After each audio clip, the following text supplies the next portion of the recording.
할렐루야. 오늘 주일 새벽에 오신 여러분을 환영하고 축복합니다. 우리 인사 한번 나누겠습니다. 잘 오셨습니다. 말씀의 은혜 받으십시오. 예. 오늘 말씀은 하나님 나라에 다시 집중하라라는 내용으로 우리가 은혜를 받고자 합니다. 여러분, 투자 또 섬김, 투자한다 또는 또 베푼다 다 괜찮습니다. 의미를 어떻게 조금 강조하는가에 따라 좀 다른 것인데요. 투자는 어떤 것입니까? 투자는 내가 지금 뭔가를 내 시간, 내 열정, 또 내가 가지고 있는 자본을 넣어서 왜 넣습니까? 다시 넣은 것을 회수할 것을 기대하는 것을 두고 이 투자라고 이렇게 이야기하죠. 버리는 사람은 없습니다. 근데 성경은 투자에 회수할 수 있는 것 이런 개념들보다는 회수할 수 없는 대상에 대하여 그냥 베풀라라는 말씀을 예수님께서는 합니다. 그러니까 조금 우리 이성적으로는 좀 맞지 않는 경우가 있습니다. 우리 이성은 어떻게 보면 회수할 수 있는 대상에 대해서 이렇게, 회수할 수 없는 대상은 어떤 대상이냐면 이 성경은 보면 고아나 과부나 나그네 또 어린아이, 이 개념을 왜 예수님께서 말씀을 하시냐면, 어떻게 보면 여러분 기업도 좀 오래 가는 기업 또 장기적인 기업들을 보면 당장 회수할 수 있는 곳으로 투자하지 아니하고 반드시 그 기업의 구조를 보면 이 R&D 파트에 투자를 합니다. R&D 파트는 여러분 잘 알듯이 그 리서치 앤 디벨롭먼트인데 연구 개발입니다. 연구할 수 있고 또 개발할 수 있는, 당장 내가 뭔가를 자본을 쏟아부어도 당장의 이익을 여기서 취할 수는 없지만도 장기적인 안목을 보고 오래 가기 위해서는 한 10년 정도 하다가 기업을 정리할 그런 기업 말고 20년, 50년, 100년, 아니 계속 오래, 그 이후까지 계속 오래 존속되기 위해서는 그 기업의 구조를 보면 당장 해소할 수 없는 그런 부분에 지속적으로 100년 대계를 보면서 기업을 운영하는 형태를 보게 됩니다. 세상도 장기적인 안목을 가지고 이렇게 하는데, 교회는 세상의 장기적인 안목을 가지고 R&D 파트에 투자하는 것 이상으로 우리가 생각할 수 없는 영역으로 이 뭔가를 투자를 해야 되는 것을 하는데, 이러한 투자를 두고 예수님께서는 베푸르라라고 이렇게 말씀을 많이 합니다. 우리가 지금 어제 금요일부터 우리 겨울 성경학교를 이렇게 하고 있는데, 겨울 성경학교를 하려고 하면 어떻게 해야 됩니까? 아이들에 대해서 사실은 많이 베풀어야 되거든요. 사실은 햄버거를 나눠주고 떡을 나눠주고 빵을 나눠주는 거 돈 몇 푼 안 들어요. 그거 해봤자 몇십만 원밖에 되지 않습니다.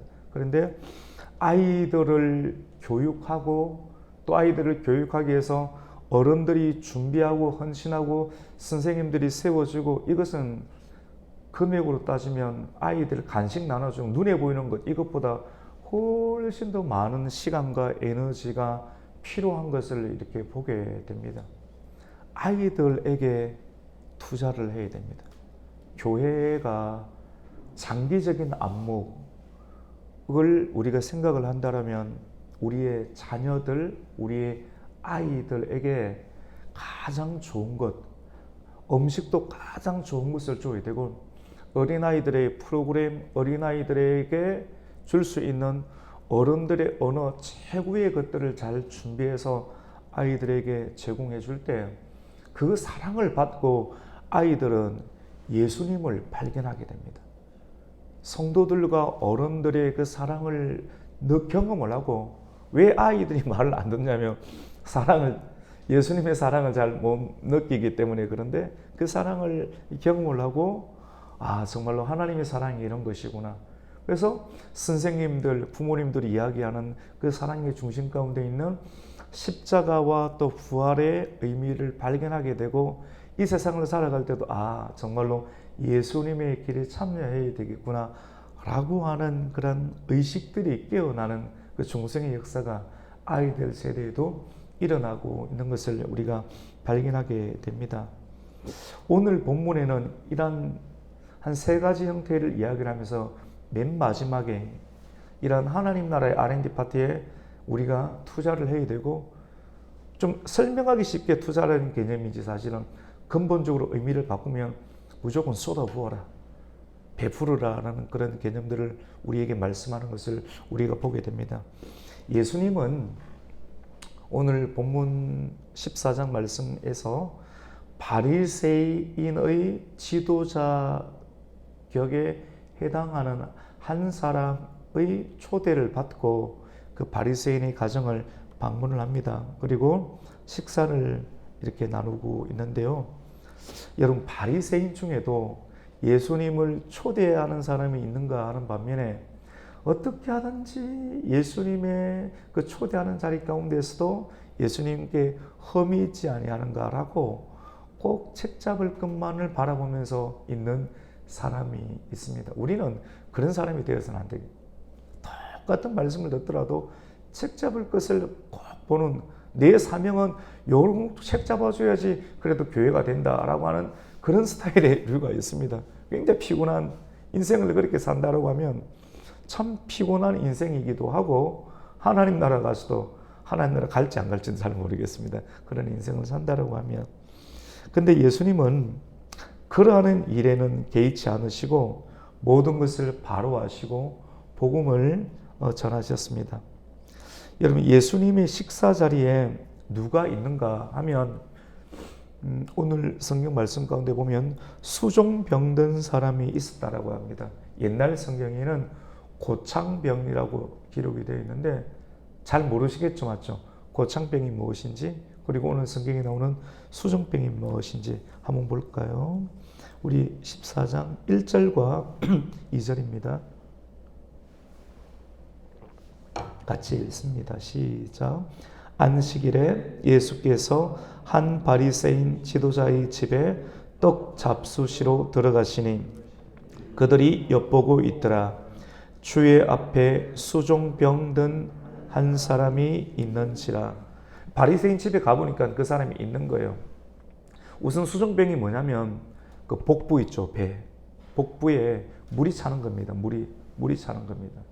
이런 경우가 신장이 안 좋구나, 이제 간이 안 좋은 경우인데 오늘날에는 쉽게 고칠 수가 있는데, 예수님 그때 그 당시에 이 고창병 또는 이 수종병은 불치병에 해당이 되었습니다. 지금 가만히 보니까 예수님은 병자들을 보거나 귀신들을, 불치병에 걸린 사람들을 보면 무조건 돌진하는 거예요. 그 사람들의 눈으로 보면, 뾰롱통한 사람들의 눈에 보면 예수님은 질병이 있는 사람, 연약한 사람, 불쌍한 사람들을 보면 가만히 있지 못하고, 우리 입장에서는 사랑이 너무 많으셔서 가만히 있지 못하고 자기를 불태워서라도 예수님은 그 사람들을 고쳐주시고 깨끗하게 하는데, 하필이면 그 사람들이 눈에 거스는 일을 하는데 언제 합니까? 안식일을 하는 거예요. 안식일날, 유대인들은, 특히 바리새인들은 안식일에는 일을 하지 않는데 병을 고쳐주는 것, 귀신을 쫓아내는 것, 그리고 뭐라고 할까요? 이런 고칠 수 없는 병을 고쳐주는 것도 어떻게 생각하느냐 하면 일이라고 생각을 하는 거예요. 일이라고. 그래서 지난 본문에도 보면 너희 집에 낙이나 소, 재산이잖아요. 자기 집에 있는 재산에 관해서 낙이나 소가 안식일에 목이 마른다면 너는 끌고 가서 우물에서 물을 주지 않느냐. 이런 것은 하면서 남들한테는 이렇게 살아라 저렇게 살아라, 이것은 위선이고 외식이다라고 한번 말씀을 하셨는데, 지금 가만히 보니까 덫에 걸려고 바리새인들 많은 사람들의 집에 자기 예수님을 초대를 해놓고, 그리고 사람들이 많이 있습니다. 그 사람들 가운데 수종병 든 사람 한 사람을 딱 갖다 놓는 거예요. 그래서 예수님이 이 안식일 날 어떻게 하는가를 보려고 하는 거예요. 참 웃기죠, 맞죠? 요거 어떻게 하는가를 보면서 예수님을 끌어내릴 일들을 또 하려고 하는데 예수님이 이것을 파악을 하시고 바로 질문과 대답을 하십니다. 뭐라고 하시는가 하면 오늘 이 3절 말씀하신데요. 우리 같이 한번 읽어보겠습니다. 시작. 예수께서 대답하여 율법 교사들과 바리새인들에게 이르시되 안식일에 병 고쳐 주는 것이 합당하냐 아니하냐. 예수님께 질문했다는 내용이 없죠, 맞죠? 그런데 수종병 든 사람을 보는 순간 이것이 질문과 똑같다는 것을 예수님은 인식을 하시고 3절 가운데 대답을 한다라고 말씀합니다. 근데 그 대답은 질문이 포함되어 있는 대답이죠. 율법 교사들과 바리새인들에게 말하시는데 안식일에 병을 고쳐주는 것이 합당하냐, 옳은 일이냐, 옳지 않은 일이냐. 질문도 안 했는데 그렇게 하니까 예수님은 사람의 마음을 간파를 하셨던 거예요. 그러니까 그들이 잠잠하고 아무 말을 못합니다. 여러분, 위선적인 사람들, 잘못된 생각을 가지고 있는 사람들에게 진리를 전하니까 꿀먹은 벙어리처럼 가만히 있는 거예요. 자기는 집에서 오만 일들을 다 하면서 정말로 가축보다 더 중요한 사람의 생명을 일으키고 또 도와주는 일들이 옳은 일이냐 그런 일이냐라고 말할 때 할 말이 없지 않습니까? 진리 앞에는 할 말이 없는 거예요. 그렇게 예수님은 꿀먹은 벙어리처럼 잘못된 사람들을 입을 딱 막은 다음에 어떻게 하시냐면 수종병 걸린 사람을 고쳐주시는 일을 합니다. 여러분 그렇습니다. 바리새인은 안식일에 예수님을 초대하고 불치병 걸린 사람을 그 자리에 놓아두고 질병으로 인해서 예수님께서 고쳐줄까 또 고치는 것을 아시고 안식일에 병을 고치는 자를 시험하려고 예수님을 시험하려고 이런 일을 하는 것을 이렇게 보게 됩니다. 여러분 정말 나쁜 것은 나쁜 선택을 하는 것이 정말 나쁜 것이 아니라 아무런 선택도 하지 않는 것이 나쁜 것입니다. 정말 나쁜 것은 옳은 일인가 아닌가 그 옳은 일을 선택하는 것이 가장 좋은 것이고 나쁜 일, 사람에게는 잘 모르니까 분별력이 좀 연약하니까 나쁜 것을 실수하고 선택할 수 있습니다. 그런데 예수님은 이런 선택도 나중에 봐주세요. 회개할 기회를 주시는데 정말로 나쁜 것은 바리새인과 율법 교사처럼 아무런 선택도 하지 못하게 합니다. 안식일 날 이것도 하지 말라 저것도 하지 말라 아무것도 못하게 하고 가만히 있게 하는 것, 아무런 선택도 하지 못하게 하는 것이 더욱 나쁘다는 것을 예수님은 말씀합니다. 이걸 두고 외식이고 위선이다라고 말씀을 합니다. 그리고 두 번째 말씀을 하시는데 낮은 자리에 앉으라 라고 말합니다. 사람들은 높은 자리에 앉기를 원합니다. 이 말씀이 어떤 형태로 진행이 되는가 하면 예수님을 바리새인의 지도자 중에 한 사람이 식사 자리 초대했잖아요. 초대하면서 우선은 수종병 든 사람을 우선 고쳐주는 일로 첫 번째 이야기는 끝을 맺고요. 두 번째 메시지는 같이 봅시다. 낮은 자리에 앉으십시다. 왜 이런 말을 예수님 하시느냐면 그 식사 자리에 와보니까 많은 사람들이 이미 초대되어 있는데 서로 많은 사람들이 와서 상석은 딱 정해져 있지 않습니까? 근데 그 자리에 다들 돌진하는 거예요. 그 자리에 앉고 싶어서 안달을 하는 겁니다. 그 느낌을 보면 와보면 누가 눈치를 보고 수근수근거리고 그런 느낌이 있지 않습니까? 누가 저 중심 자리에 앉을 것인가? 저 자리에 앉아야지만이 자기가 높은 사람이다, 영향력이 있는 사람이라는 것을 사람들에게서 인정받고 싶은 욕구들이 사람들에게 다 있는데 예수님은 이것을 간파를 하셨던 것입니다. 그러시면서 하시는 이 말씀이 어떻게 하느냐면 높은 자리에 앉지 말고 어디든 가든지 교회를 가든지 직장에 가든지 자기가 앉을 자리를 딱 보거든 가장 힘든 일을 하는 것처럼 가장 낮은 자리, 사람들이 별로 관심을 안 넣는 그 자리에 먼저 앉으라라고 말합니다. 왜냐하면 내가 툭하니 가서 1번 자리에 딱 앉게 되면 여러분을 초대했던 그 주인이 여러분보다 더 높은 사람이 오면 앉아있는 그 자리에 와서 똑똑똑 잠깐 일어나시겠습니까? 당신보다 더 높은 국회의원이 왔으니 이 자리는 내어주셔야 됩니다.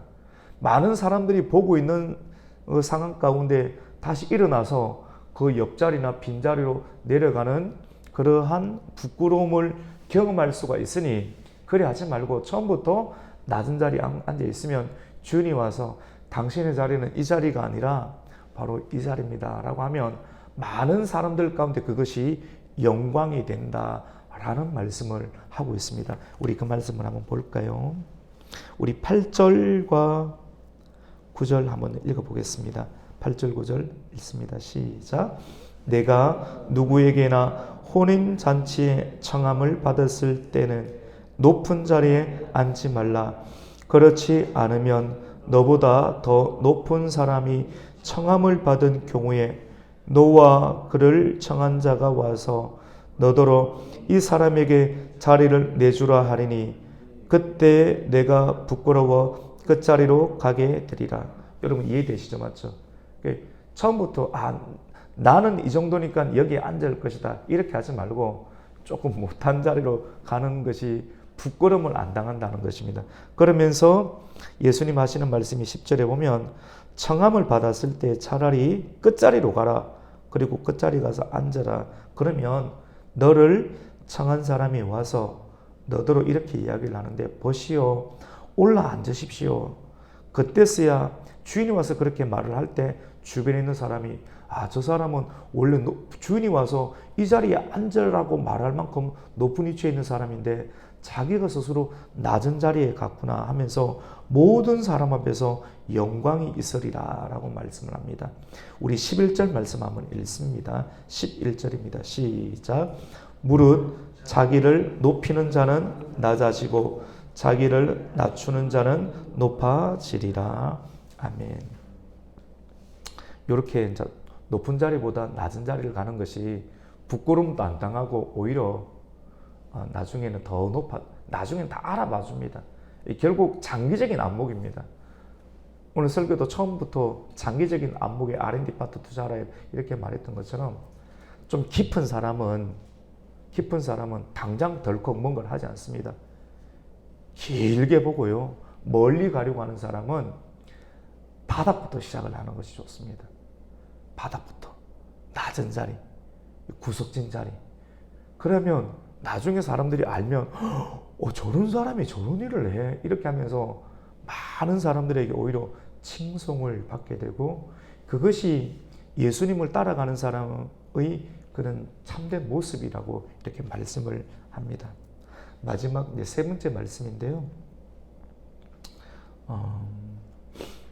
초대한 바리새인의 지도자에게 이제는 말씀을 예수님이 하십니다. 예수님은 세상의 최고의 주인이지 않습니까? 우리 눈에 보이기는 저분이 사장님 같아 보이고 저분이 이 잔치의 주인처럼 보이는데 예수님이 사실은 모든 잔치의 주인입니다. 예수님이 빠지면 그 잔치는 의미가 없게 되는 거거든요. 그런 영적인 권위를 가지고 예수님께서는 예수님 자신을 초대하였던 바리새인의 지도자에게 메시지를 전하는 내용을 보게 됩니다. 우리 그 내용을 한번 볼까요? 우리 12절입니다. 12절 같이 읽습니다. 시작. 또 자기를 청한 자에게 이르시되 네가 점심이나 저녁이나 베풀거든 벗이나 형제나 친척이나 부한 이웃을 청하지 말라. 두렵건대 그 사람들이 너를 도로 청하여 내게 가품이 될까 하노라.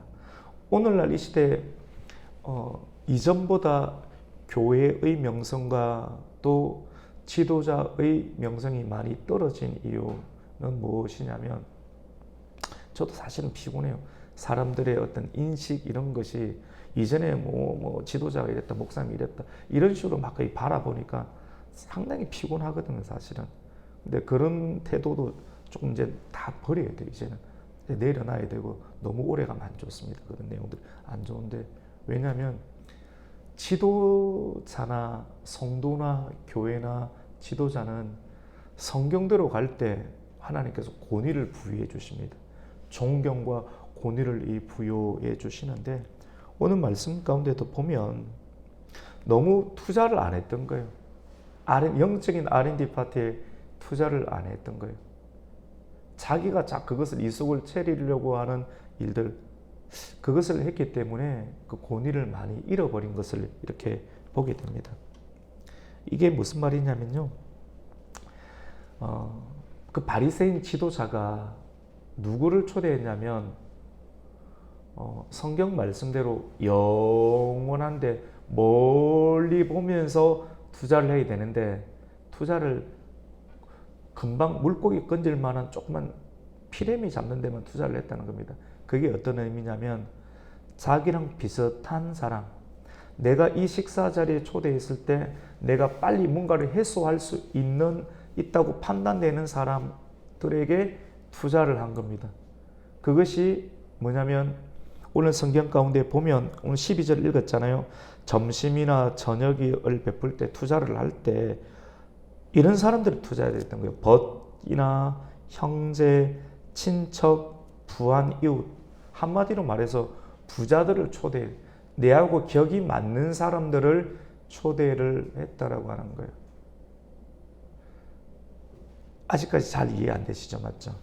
이런 사람들을 초대를 했는데, 이렇게만 하면 어떻게 되느냐면, 예수님께서 하시는 말씀이 두렵건대 그 사람들이 너를 도로 청하여 내게 갚음이 될까 하노라. 이게 무슨 말이냐면, 우리 권사님들, 집사님들은 이런 의식이 다 있어요.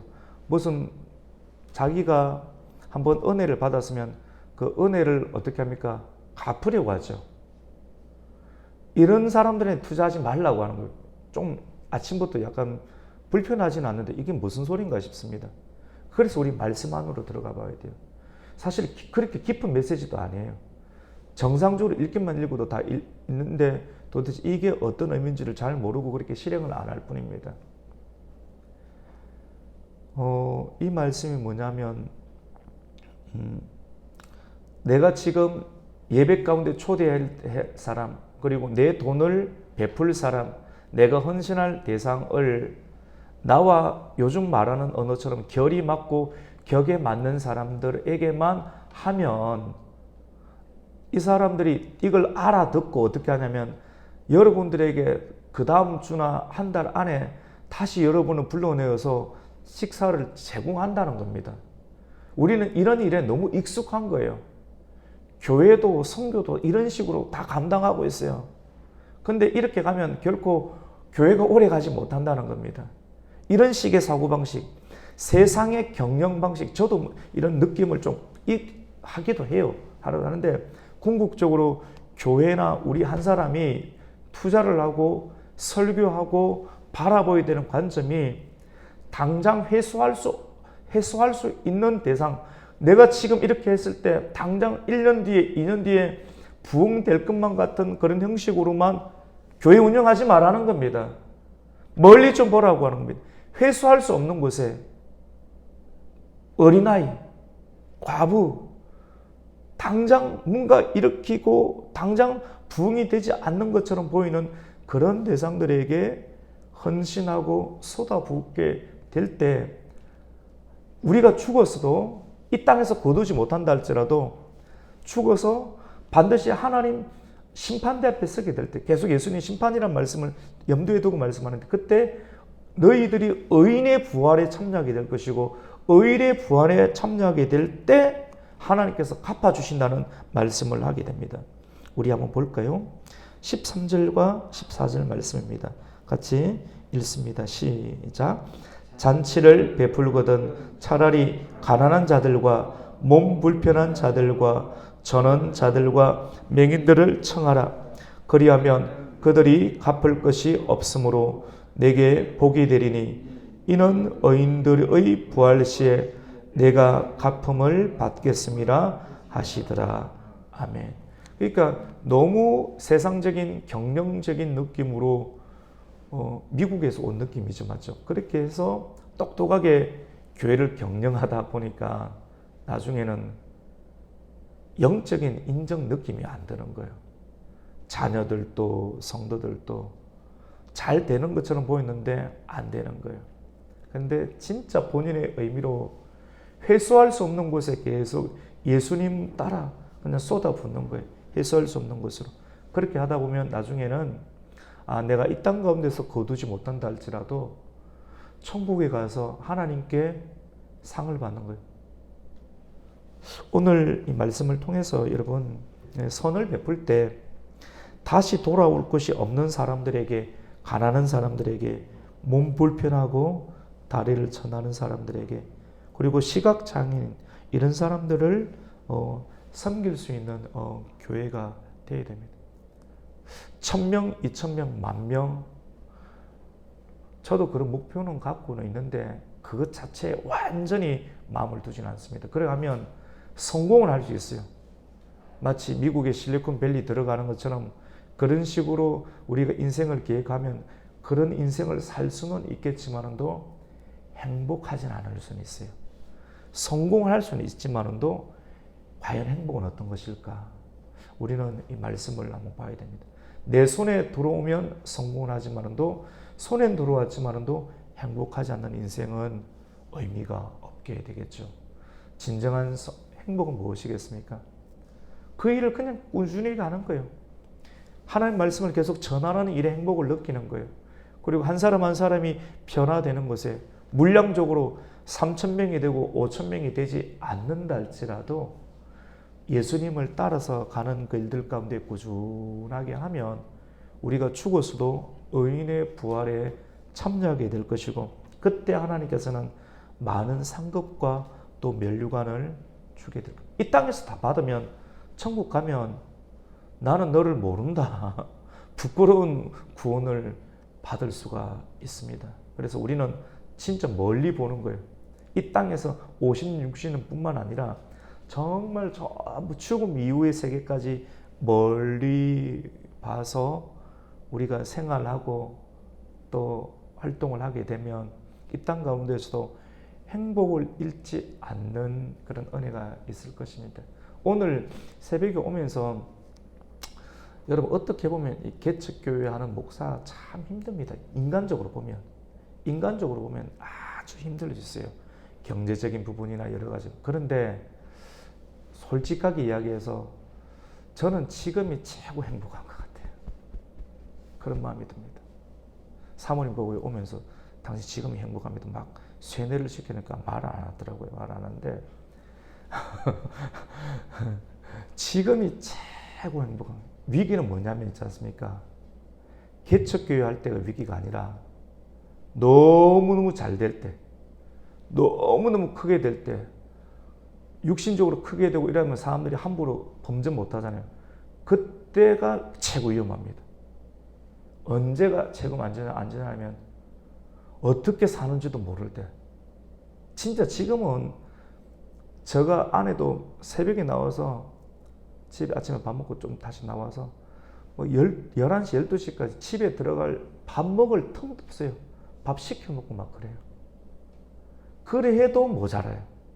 잠만 간간히 자고 또 나오고, 이때가 최고 행복하고 최고 영성이 좋을 때가 아니겠는가. 사람이 최고 깨끗하고 최고 순수하고.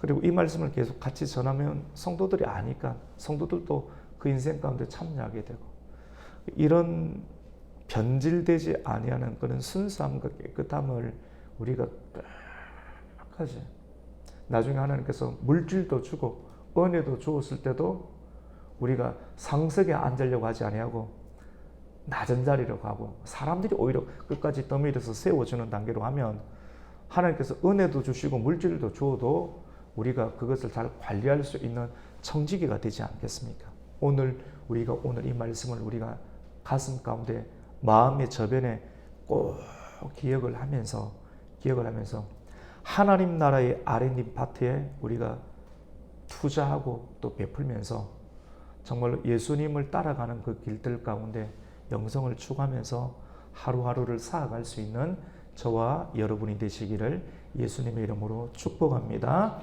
아멘. 하나님 감사합니다. 오늘 주일 아침 또 우리를 깨워주시고 이렇게 하나님 전에 남아서 우리 모두가 하나님 말씀 앞에 설 수 있도록 은혜 주시는 것을 감사합니다. 하나님, 우리가 남아있는 생애 동안 인생의 날들을 계수해 보면서 궁극적으로 하나님 부활의 때 심판의 부활의 자리에 서지 아니하고 첫째 부활, 정말로 의인의 부활에 참여할 수 있는 그 부활에, 그 생명의 부활에 참여할 수 있는 우리가 그 은혜를 경험하기 위해서 이 땅 가운데서 어떤 생각을 해야 되고 어떠한 인생을 살아야 될지 우리의 영이 깨어나게 해주시고 정말 깨어있는 정신으로 새벽을 깨우고 그리고 주일 말씀을 듣고 우리의 일상을 잘 관리하고 주님의 영광을 위해 살아갈 수 있도록 주님과 동행하는 인생에 지속적으로 참여하게 하여 주시옵소서. 예수님의 이름으로 기도드립니다. 아멘. 하늘에 계신